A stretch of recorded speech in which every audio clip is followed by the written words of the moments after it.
Assalamu alaikum wa rahmatullah. Sunana Muhammad Lawan kamar yadda ka sani. A darasinmu ne zan nuna mana wayansu hanyoyi da in ka bi za ka yi kira kyauta ba tare da ka sa kuɗi ba. To wannan wani hanya ne kenan. To matukan dai ka mallaki wannan abin da to insha Allah za ka yi kira ba tare da ka siya wani kati ko kuma wani makamanci haka da sauransu. Za ku ga so tara wa'insu masu budurwa sai sun je sun sa katin 2000 3000. To wannan idan dai kana da budurwa matukan kayi abin da na gaya ma insha Allah baka da matsala. Da farko za ku nemo lambobi ne wadda suke layin MTN mai 080 3100 da 081 3102.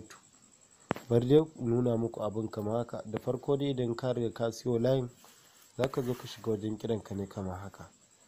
In ka nemo layin da na gaya muku sai ka danna star sai ka danna 2000 hash.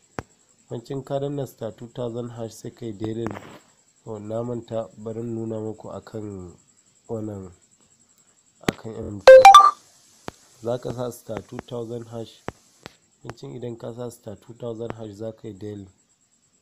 Idan ka riga ka yi daidai kun ga ya nuna ma enjoy free call to all 080 3200 da 080 3201. To wayannan lambobin ne wanda kawai suke in dai matukan ka mallake su.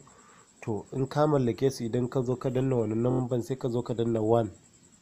Idan ka danna 1 in dai lamban ne zai riga ma active. To kun ga sorry you are not allowed to migrate into MTN almost plan, thank you. Wannan sun ce ba zai yi ne wannan ba saboda lamban ba haka bane. Lamba na in ba haka bane amma matukan dai ka samo lambobi kamar haka kare ka sa already zai ma kira kyauta ba sai ka siya ko ka sa kuɗi ba. To kada ka manta idan ka ji daɗin darasin mu kada ka manta ka danna mana subscribe saboda sabon bidiyoyin mu. Mun gode.